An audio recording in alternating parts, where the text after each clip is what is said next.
Leo படத்தில் கிட்டத்தட்ட ஒரு 1600 டான்ஸஸ் வச்சு அங்கே இருக்கிற ஆர்டிஸ்ட்டை நான் சாட்டிஸ்ஃபை பண்ணுவேன்னா, அங்கே இருக்கிற டைரக்டரை திருப்தி பண்ணுவேன்னா, ப்ரொடியூசரை திருப்தி பண்ணுவேன்னா, சரி யாராவது ஒரு பொண்ணை தொட்டால் அந்த பொண்ணு ஒரு கம்ப்ளைண்ட் கொடுக்கணுமா இல்லையா?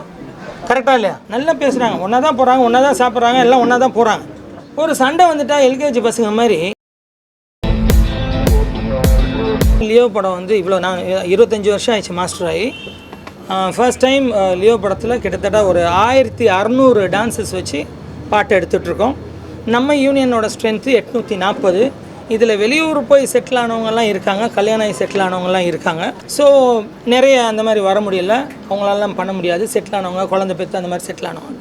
ஸோ நமக்கு இருந்தது 500 சில்லறையா 500 சில்லறை டான்சஸ் நம்ம சங்கத்துலேருந்து வந்துட்டாங்க.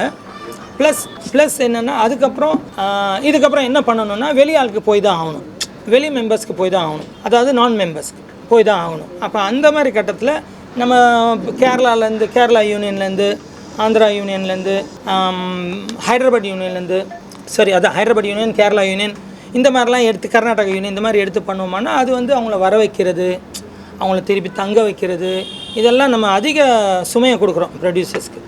அப்போ அப்படி நினச்சி வேணான்ட்டு இங்கே கிளாஸாக போய் நம்ம நிறைய டான்ஸ் கிளாஸ்லாம் இருக்கும், அந்த மாதிரி நான் மெம்பர்ஸ்லாம் வர வச்சு தான் இந்த பாட்டை எடுத்தோம். இந்த பாட்டை எடுத்ததுக்கப்புறம் இந்த பேமெண்ட் இஷ்யூ லேட்டாக இந்த பேமெண்ட் வரலன்னு ஒரு இஷ்யூ வந்துச்சு. வந்ததுக்கப்புறம் ப்ரொடியூசர்ஸ் கவுன்சிலும் ஃபெஃப்சியும் சேர்ந்து, அதாவது மெம்பர்ஸ்க்கு ஒரு பேமெண்ட், மெம்பர்ஸ்க்கு ரெகுலர் பேமெண்ட், அவங்களுக்கு கவுன்சில் கூட நாங்கள் வருஷம் எவ்ரி இயர் ஒரு அக்ரிமெண்ட் வரும், அந்த அக்ரிமெண்ட்டில் ஃபிக்ஸ் பண்ண பேமெண்ட் தான் மெம்பர்ஸ்க்கு. அப்போ அதை ஃபிக்ஸ் பண்ணி தான் மெம்பர்ஸ்க்கு பேமெண்ட் போகுது.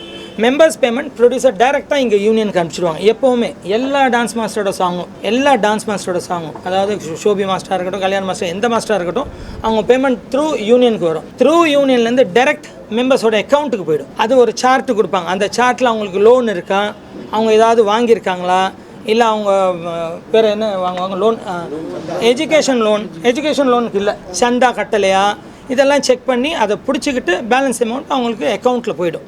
இது டான்சர்ஸ் யூனியனோட ரெகுலேஷன். இதுக்கு ஸ்டாஃப்ஸ் எல்லாம் இருக்காங்க மேலே, நீங்கள் ஒரு வாட்டி போகும்போது மேலே போய் பார்த்தீங்கன்னா தெரியும், ஸ்டாஃப்ஸ் எல்லாம் இருக்காங்க. இப்போ இந்த நான் மெம்பர்ஸ்க்கு ஒரு ரெம்யூனரேஷனை ப்ரொடியூசர்ஸ் கவுன்சிலும் ஃபெஃப்சியும் உட்காந்து டிஸ்கஸ் பண்ணி நான் மெம்பர்ஸ்க்கு ஒரு அமௌண்ட்டை ஃபிக்ஸ் பண்ணுறாங்க, 60% ஃபிக்ஸ் பண்ணி இப்போ இந்த பேமெண்ட்டை ப்ரொடியூசர்ஸே தான் போடுறாரு. அப்போ இவங்களோட பேங்க் அக்கௌண்ட் லிஸ்ட்டெல்லாம் நம்ம வந்து ப்ரொடியூசர்கிட்ட கொடுத்தாச்சு. இப்போ ப்ரொடியூசர் ஆஃபீஸ்லேருந்து அவங்களுக்கு டைரெக்டாக அவங்க அக்கௌண்ட்டுக்கு போச்சு. இது நடந்தது. இதுக்கப்புறம் இதில் என்ன தவறுன்றது எனக்கு தெரியல. இன்னொன்று சொல்கிறேன், உங்களுக்கு சொல்லியிருப்பாங்க, இப்போ இவங்களுக்கு பேட்டான்னு ஒன்று கொடுப்பாங்க, வந்து போகும்போது ஒரு கன்வென்ஷன் ஒன்று கொடுப்பாங்க. இப்போ இவங்கள இப்போ 1600ன்னா பாருங்கள் எவ்வளோ பேர், ஒரு குறைஞ்சது எனக்கு தெரிஞ்சு ஒரு 1000 சில்லற நான் மெம்பர்ஸ் இருக்காங்க. இப்போ இவர் ஒரு ட்ரெஷரர்னும் போது இவர் ஒரு இன்சார்ஜுக்கு கொடுப்பார். இவர் என்ன போவார், அவங்கவுங்களை கூப்பிட்டு வந்தவங்களுக்கெல்லாம் பிரித்து கொடுத்துருவார். அவங்க என்ன பண்ணுவாங்க, 50 இன்சார்ஜ் கிட்ட இருக்காங்க. அவங்க என்ன பண்ணுவாங்க, அவ்வளோ பேருக்கும் கொடுத்து வவுச்சரை கொடுக்க முடியாது, அதனால் 50 பேர்கிட்ட கொடுத்துருவாங்க. வவுச்சரை கொடுத்து அவங்ககிட்ட சைன் வாங்கி கொடுத்துரு, இந்த காசை கொடுத்துருன்றாங்க. இதுக்கப்புறம் நம்ம அது எங்கே போச்சு, அவங்களுக்கு கரெக்டாக போச்சா, என்ன ஏது, எப்படி பிடிக்க முடியும், எப்படி செய்ய முடியும், இதுதான் என் வேலையா.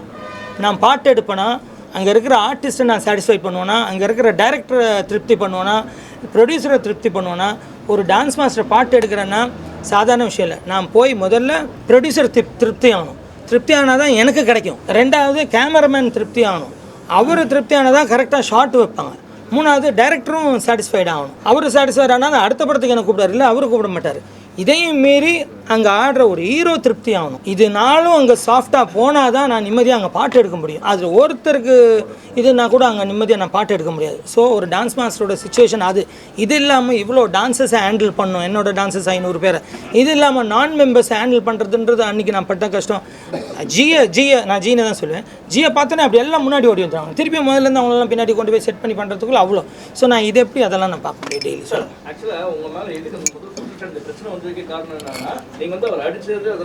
இதோட இன்னொரு சாராம்சம் சொல்லிடுறேன்.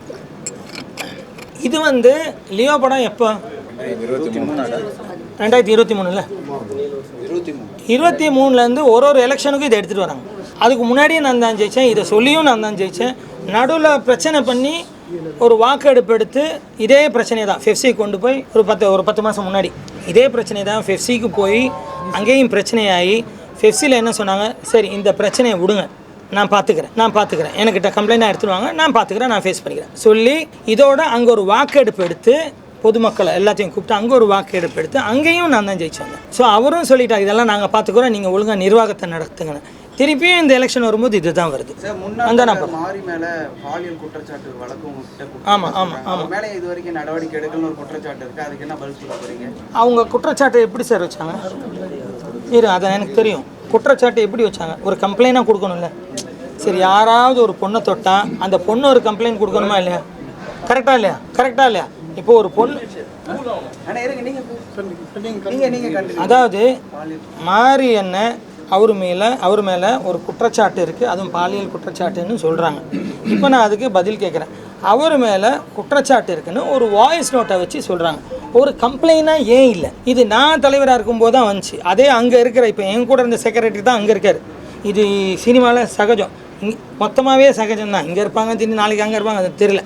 ஸோ அப்படி தான் இதுவும். அந்த செக்ரட்டரி இப்போ அங்கே இருக்கார். அவர் தான் முதல்ல சொன்னார். அப்போ நான் என்ன சொன்னேன், கம்ப்ளைண்டாக எனக்கு எடுத்துகிட்டு வந்து கொடு, இது உண்மைன்னா நானே தூக்கி வெளில அனுப்புகிறேன்னு. ஆச்சா ஒன்று.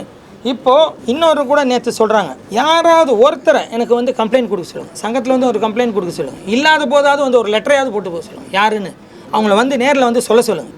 நேரில் வந்து கம்ப்ளைண்ட் கொடுத்துன்னு, அதாவது ஒரு வாய்ஸ் நோட்டு பிடிக்கலன்னு. இப்போல்லாம் எப்படின்னா, இப்போல்லாம் சைலண்ட் வாங்க, இப்போல்லாம் எப்படி ஆயிடுச்சுன்னா, நல்லா பழகிறாங்க, நல்லா பேசுகிறாங்க, ஒன்றா தான் போகிறாங்க, ஒன்றா தான் சாப்பிட்றாங்க, எல்லாம் ஒன்றா தான் போகிறாங்க. ஒரு சண்டை வந்துட்டால் எல்கேஜி பசங்க மாதிரி, அன்றைக்கி நான் அதை கொடுத்தேனே நீ இப்படி பண்ணிட்டு, இன்றைக்கி இதை கொடுத்தேன், அப்படி ஆகிட்டாங்க. இப்போ அன்றைக்கி நான் பண்ணல நீ பண்ணல, இப்போ எல்கேஜி மாதிரி ஆகிடுச்சு இப்போல்லாம்.